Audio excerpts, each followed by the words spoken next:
Let's talk about how picky eating isn't a personality trait, it's actually biology. And this may be a little bit of a different approach to explaining picky eating, but I think it's very valuable of parents who have children on the spectrum or ADHD and who are picky eaters. Your child is actually not being difficult on purpose.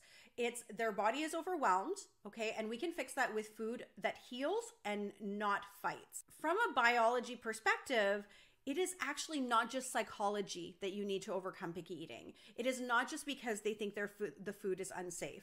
So picky eating is a detox symptom and not a behavior quirk. First off, my name is Natalie Pelto. I am the co-founder of Blue Life RX and the creator of the Blue Life Autism Lifestyle Medicine Program, the only program currently in the world that the entire focus of lifestyle medicine is for children on the spectrum and ADHD. Today, we're going to be breaking down why picky eating is not a symptom. It is a detox symptom versus a thing that is caused by autism. I want to challenge that belief in everyone.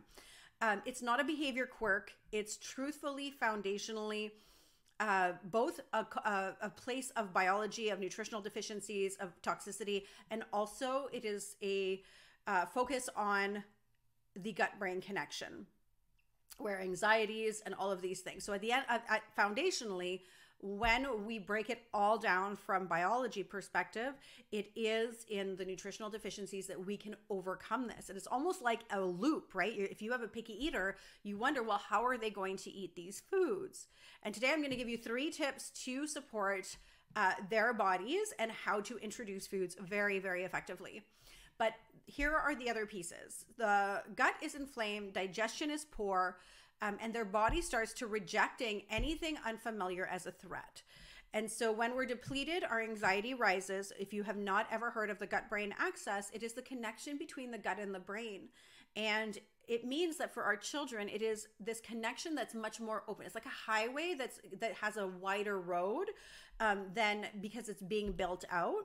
And think of it as that it's like this till they're 5. Once they're 5, our gut is generally much more developed and that connection becomes a little smaller.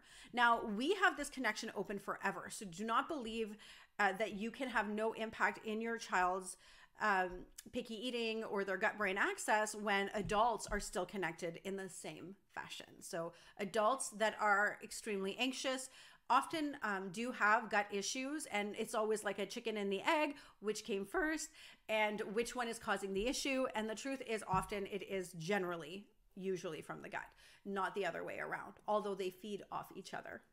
So common mistakes is that we want to force feed our children. And I do understand that the fear around them being nutritionally deficient can be high. Some families don't even understand what that means yet because we're in a world that we've been brought in to expect our grocery stores to provide nourishing foods for us. But in about the 1970s, our grocery store layouts and everything changed extremely. Our food giant companies decided that it would be a great idea to provide the brain with a lot of satisfaction. And so they started to hire scientists, food scientists, that would create palatable foods that would stimulate both sugar, salt, and fat in a trifecta that basically tells your child's brain. It is still very, very, through its like reptilian, very primal brains that we have. And so it is basically hijacking our children's brains when they change the grocery store. Parents didn't get the memo. They did not get any of the things that we should have gotten, or I don't like to say should have, but we didn't get any information when these things happened. They just gradually were brought in. Sales started to go up for food companies, and so it continued on. And so we think that force feeding our children foods or sneaking food into other food is going to be the answer. And in some cases, once you learn a technique I'm going to share with you, this is partially true, but it is force feeding our children is not going to be effective in creating a long-term relationship fix for for their relationship with food, which is what we want. We don't take it, we're very non-futuristic as humans. We either, especially when we're in survival mode, we're just in the moment of trying to get to a better outcome. We try to stay away from pain. And the assumption is that overcoming picky eating is a painful process, but it isn't. It's actually quite the opposite. The more that we can bring fun back into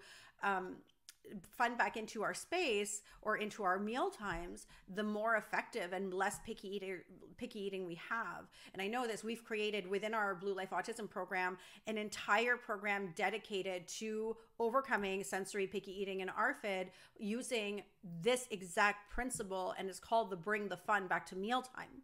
We tend to learn and accept and move forward much quicker in fun than we do in repetition. And right now, currently, food therapy strategies are all around repetition. And this is very frustrating for parents when they are told it'll take about 12 times for your child to accept a food. The truth is that we also make it so that we expect our children to accept large changes. And I was the same way. I myself was the parent to a severe autism child who only ate 3 foods. The 3 foods were chicken nuggets, French fries, and grilled cheeses. And so you can imagine that I also went through this. And this challenging thought was like, it's not even possible. My child won't eat any of these things. I tried every avenue. In some cases, I did even things that I am not very proud of in trying to get nutrients into him. And so I had to reevaluate because it was not successful, and it was just making him more fearful of food. So action steps that we want to take, and the 3 tips that I want to share with you today, is the real solution starts foundationally with their biology through food chaining and gut calm. Now, the action plan that I'm going to share is going to be number 1, and step 1 is that you want to identify their safe foods, which I'm sure if they're as limited as mine where it's not too difficult, and you want to build off of those using a 10% shift. Now, if you want to immerse yourself more in this world, and this sounds and it sounds like a dream come true, that feeding your child nourishing foods can actually be fun and that they will eventually accept them, then you want to check out the links below. There are 2. There's one for the Bring the Fun Back to Mealtime experience, where you can watch a webinar where I describe what we do in the program and basically show you the framework that we use, that I created, that is extremely safe and successful, from both a personal experience of helping hundreds of families overcome picky eating, but also a professional education on neophobia and how to taste train. So having that is going to be massive. The other link below is all about the Bring the Fun Back to Mealtime challenge. This is a very inexpensive challenge. I believe it's like $7 or something like that. So feel free to go check those out. It will bring you through a version of this video in high detail. So understanding the 10% shifts is really important to this. And in the trainings that I provide, I give examples, both from mac and cheese to pizza to all the things.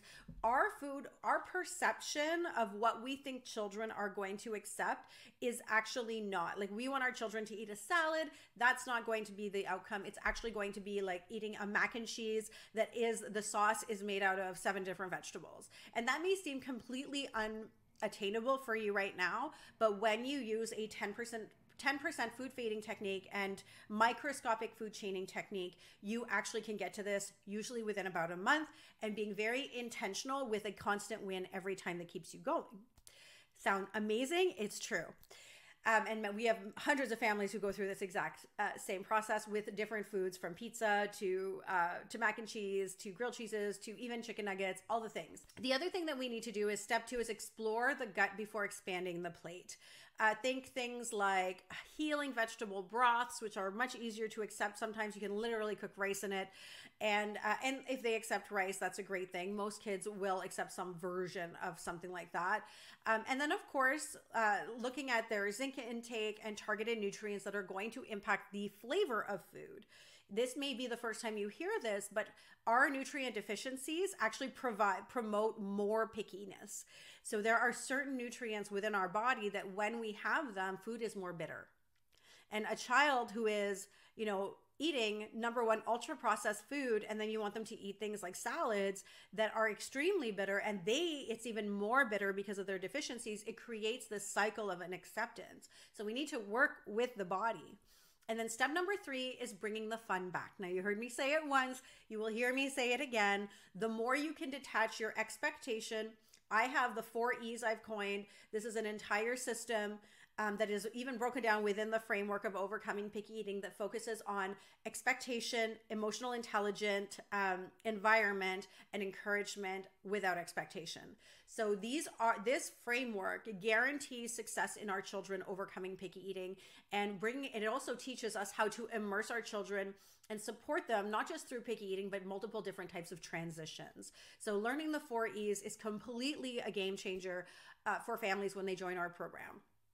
Okay, kids eat better when mealtime isn't a war zone. We know that, right? As soon as and the thing is that in PTSD, when we think about the internal and external environment of the E that I just shared, one of the 4 E's, is that when we are showing up to dinner very stressed, very unsure, very scared that they're going to create more inacceptance and rejection, this actually creates more of it. And a lot of the changes that we want to see with our children is within us. We go through synaptic slides, and I like to call this, I think it's fun anyways, but synaptic slides are what our brain is doing every time that it is repeating an action. It is validating and confirming that this is the action we want to continue to take. Our children have gone down these slides much less. And I'll give an example. When we first immersed ourselves in understanding colors, which is like ABCs and colors, our children are the same. We had to be told how this color was, like what the color was. And let's just say it was blue or it was a blue bird. We had to go down that slide quite a few times. And the funner the slide was to go down, the more we would remember this because we made an association with it. So we make associations in fear and in pleasure. And I mean, as we're learning as children, pleasure is going to be the approach we want to take, obviously, versus I'm not going to talk about the fear version of that today. But ideally, as adults, we've gone through synaptic slides so many times that we are more likely to repeat a behavior and a process that is unhelpful to us because of habits and because of decision fatigue. Most of us are done making decisions literally by noon. I say this all the time. And so we then start to repeat behaviors without questioning them because our brain is a little bit lazy and tired. So knowing this and having this knowledge is really powerful for you because most of the work to overcome picky eating is for us as parents. And this may be triggering, but the truth is it's empowering because we can change ourselves. We can change how we show up. We can prepare before serving food. We can emotionally, we can regulate our nervous system intentionally. Our children do not have this built out yet. And I can tell you that because they haven't gone down the same synaptic slides as many times, their likelihood of change is much higher for the better, which is amazing. All right, so this is everything in a nutshell. I hope you enjoyed this video. If you did, make sure to like and subscribe and feel free to share it with other people who are dealing with picky eaters. And if you are ready to go from 5 foods to a thriving plate, make sure to check the links out that I provided below on the 2 support systems for picky eating. And also the Blue Life Autism program that includes these in it anyways. And I cannot wait to see you in our next video.